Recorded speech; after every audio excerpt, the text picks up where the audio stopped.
English నేర్చుకోవడం అనర్గళంగా మాట్లాడడం మీ కల? వెంటనే కాల్ చేసి క్లాసెస్‌కి రిజిస్టర్ అవ్వండి. నమస్తే, welcome back to Suman T. ప్రస్తుతం మనతో పాటు ఉన్నారు consumers affairs committee chairman Mandari Krishna Reddy గారు. నమస్తే సార్. నమస్తే అమ్మా.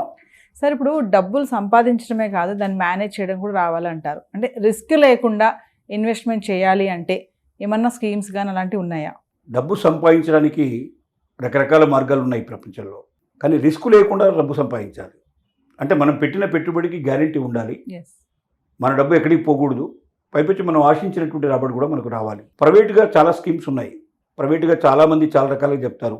రూపాయికి ₹2 ఇస్తామని, రూపాయికి 5 ఇస్తామని, రూపాయికి 10 ఇస్తామని ఇలా బుర్రీలు గుట్టిస్తున్న సంస్థలు రోజుకో సంస్థ మూసేస్తున్నారు. ప్రజలంతా కూడా గగ్గులు పెడుతున్నారు. చిట్లని, రకరకాల వడ్డీ వ్యాపారం అని విపరీతంగా ప్రజలు మోసం చేసేవాళ్ళ సంఖ్య పెరుగుతుంది. కానీ విచిత్రం ఏంటంటే ఒకవైపు మోసాల సంఖ్య పెరుగుతూనే ఉంటుంది. ప్రతిరోజు పేపర్లో, టీవీలో చూస్తూనే ఉంటారు. మళ్ళీ తెల్లారిపోయి అలాంటి వాడి దగ్గర పెట్టుబడి పెడుతూనే ఉంటారు. ఒకడు ఇలాగ మోసం చేసిన వాడు అదే వీధి చుట్టూ ఒక వీధిలో మోసం చేసి పక్క వీధిలో, ఆ పక్క వీధిలో, ఆ పక్క వీధిలో ఇలా ఒక 10 సంవత్సరాల పాటు వ్యాపారం చేసి మళ్ళీ 11వ సంవత్సరం అదే వీధిలో అదే వ్యాపారం మొదలుపెట్టాడట. అంటే జనం ఎంత తెలివి తక్కువ వాళ్ళో, లేకపోతే ఆశ, విపరీతమైన ఆశ. వాడిని మోసం చేశాడుగా నన్ను మోసం చేస్తాడా, నన్ను చేయడు అనేటువంటి నమ్మకం.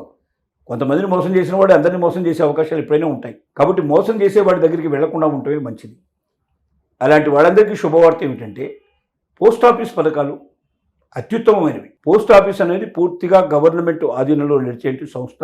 అటు సెంట్రల్ గవర్నమెంట్, ఇటు స్టేట్ గవర్నమెంట్ రెండు కూడా దాని లోపల కొంత భాగస్వామ్యం వహించి నడుపుతున్నటువంటి సంస్థలు. అంటే 100% మనం పెట్టే పెట్టుబడి, ఏ డబ్బు మనం పెట్టినా దాంట్లో అది మనకు ఖచ్చితంగా చెప్పిన దాని ప్రకారంగా వస్తుంది తప్ప దాంట్లో ఒక్క పైసా కూడా ఏమాత్రం తేడా రాకుండా మన చేతికి వస్తుందని గుర్తుంచుకోవాలి. దాన్ని కూడా ఎవరైనా మధ్యలో ఏజెంట్ల ద్వారా మనం ఎప్పుడు కూడా ఇలాంటి పనులు చేయకూడదు. పోస్ట్ ఆఫీసు మనకు దరిదాపులోనే ఉంటుంది.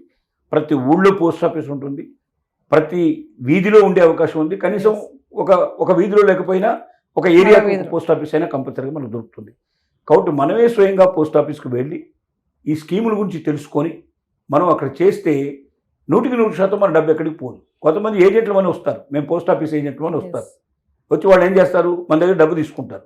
ఆ డబ్బు పోస్ట్ ఆఫీస్లో పెట్టకుండానే వాడు సొంతానికి వాడేసుకుంటారు. మనం ఏమనుకుంటామంటే ఈ 5 ఏళ్ల తర్వాత వస్తే, 10 ఏళ్ల తర్వాత మనకు డబ్బులు వస్తుంది, తిరుగులు వస్తుంది. మనం వెళ్ళి అక్కడ చూస్తే అసలు అందులో మన డబ్బులే పడకుండా ఉంటాయి. ఇలాంటి మోసాలు జరిగే అవకాశం ఉంది. కాబట్టి పోస్ట్ ఆఫీస్లో ఎవరైనా ఈ స్కీమ్లో డబ్బులు పెట్టదలుచుకున్న వాళ్ళు మీరే స్వయంగా వెళ్ళి పోస్ట్ ఆఫీస్లో ఓపెన్ చేసి చేయండి. మీ మనుషుల ద్వారా, మీ సొంత వాళ్ళ ద్వారా డబ్బు పంపించి ఏర్పాటు చేసుకోండి తప్ప ఎవరైనా మధ్యవర్తుల చేతులకు డబ్బులు ఇచ్చి పంపిస్తే మాత్రం అది ఒక్కొక్కసారి పోస్ట్ ఆఫీస్ చేరకుండా ఉండే పరిస్థితి ఏర్పడుతుంది. అలాంటప్పుడు మీ డబ్బులు మీకు ₹1 కూడా రాలేని పరిస్థితులు ఏర్పడతాయి. ఇలా జరిగే మోసాలే తప్ప డబ్బులు ఒకసారి పోస్ట్ ఆఫీస్లో వేసిన తర్వాత, మీ ఖాతాలోకి చేరిన తర్వాత అక్కడ జరిగే మోసం ఏమీ ఉండదు. ప్రతి రూపాయి గవర్నమెంట్ మీకు తిరిగి ఇవ్వాల్సిందే. ప్రభుత్వాలు మారొచ్చు కానీ మీ డబ్బులు మాత్రం ఎక్కడికి పోకుండా భద్రంగా వస్తాయి. ఇప్పుడు చెప్పేటువంటి స్కీమ్ ఏంటంటే పబ్లిక్ ప్రావిడెంట్ ఫండ్ అనేటువంటి స్కీమ్. ఇది మామూలుగా ప్రావిడెంట్ ఫండ్స్ ఉద్యోగస్తులకు ఉంటుంది. అంటే ఉద్యోగస్తులకు వాళ్ళ యాజమాన్యాలు కొంత కడితే కొంత గవర్నమెంట్ కలిపి పబ్లిక్ వాళ్ళకి మామూలు ప్రావిడెంట్ ఫండ్ అనేటువంటిది ఇస్తారు. కానీ పబ్లిక్ ప్రావిడెంట్ ఫండ్ అంటే ఏ వ్యక్తి అయినా సరే ఈ పబ్లిక్ ప్రావిడెంట్ ఫండ్ లోపల డబ్బులు వేసి దాన్ని పెంచుకునే అవకాశాలు ఉంటాయి. ఇది సహజంగా మనకు 15 ఏళ్ళు 15 years దాకా ఉండే అవకాశం ఉంటాయి. అంటే మరి వాళ్ళ పెట్టుబడి పెడితే 15 ఏళ్ళ తర్వాత దానికి మనకు ఆదాయం వచ్చే అవకాశాలు ఉంటాయి. దీన్ని మధ్య మధ్య పెంచుకోవడానికి కూడా అవకాశం ఉంది. దీని లోపల ₹500 ప్రారంభించి ₹150,000 దాకా కూడా వేసుకునే అవకాశాలు ఉన్నాయి. కోటీశ్వరుడు అవ్వడానికి అతి దగ్గర మార్గం ఇది. 7.1% వాళ్ళ ఇంట్రెస్ట్ వస్తుంది. కానీ ఈ 20 yearsలో మనం పెంచుకుంటూ కూడా పోవచ్చు దాన్ని. అలా పెంచుకుంటూ పోయి 20 ఏళ్లలో కోటీశ్వరుడు కావడానికి కూడా దీని ద్వారా మనకు మార్గాలు ఉన్నాయి.